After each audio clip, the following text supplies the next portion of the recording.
Now, major developments in the fight against ISIS. The United States deploying nearly 200 more troops in Mosul, Iraq, to bolster security and help the forces there liberate the city from ISIS control. Fighting, of course, has become more and more intense. This on the heels of U.S.-backed Syrian rebel forces seizing an ISIS-controlled airbase just south of Raqqa. Joining me now to discuss the developments, Jessie Jane Duff and Ben Collins. Jessie Jane, boots on the ground as we start to circle in for the kill. You okay with this strategy? Well, I think we've just about had enough of ISIS. This has dragged on for years. They took over the city. Al-Baghdadi, who leads ISIS, actually took over the city of Mosul about 3 years ago and declared it his caliphate. So essentially right now, we are now assisting to drive with the Iraqi coalitions to drive them out.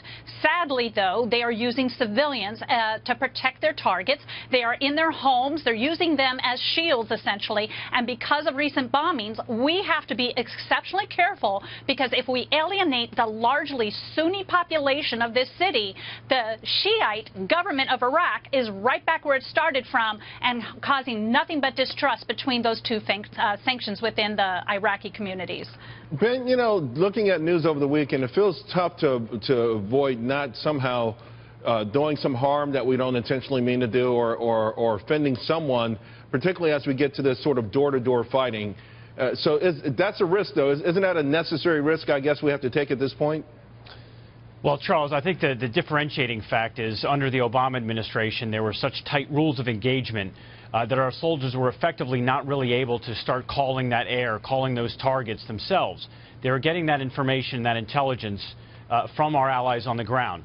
Now, some of those allies have been very well trained, except the scope of this fight against Mosul, or against ISIS in Mosul, I think the shift that we can see now is if our soldiers are allowed to actually be on that battlefield, put their own eyes on the target so they can make the judgment call as to, is the collateral damage worth it? Can they have, clear judgment about the actual target? Hopefully that those rules of engagement will be peeled back a little bit and we can start seeing a reduction in civilian casualties, because there's nobody better at calling for those airstrikes than Americans. Jessie Jane, of course, it feels like we've seen this movie before. Yeah. So it's not just a matter of winning, but it's also a matter of keeping the peace. And do you think the Iraqis at this point are up to the challenge to be able to secure this victory on their own after it's achieved?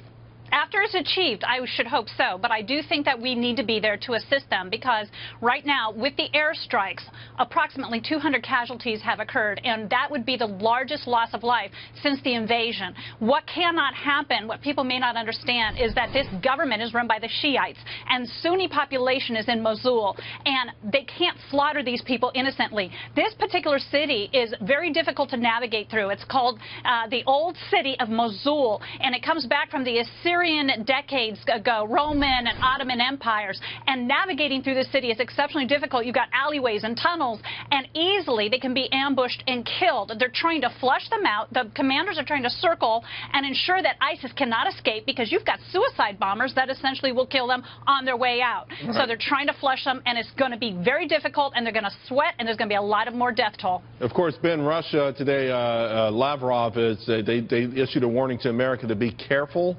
It's almost laughable considering how reckless they were, particularly in Syria. Nevertheless, the world is watching us, right?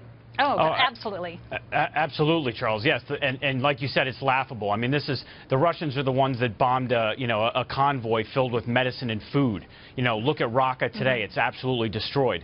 But I will say, look, I think it'd be very tough if we haven't learned our lesson from the first go around. We are not the ones capable of being the stabilization force. Not when you have the Turks and the Kurds and the Shias and the Sunnis and everybody else that's going to have something to do with it. So we need to think about how that war is going to end without us being in the middle of it. Guys, thank you both very, very much. Always appreciate your passion and your expertise.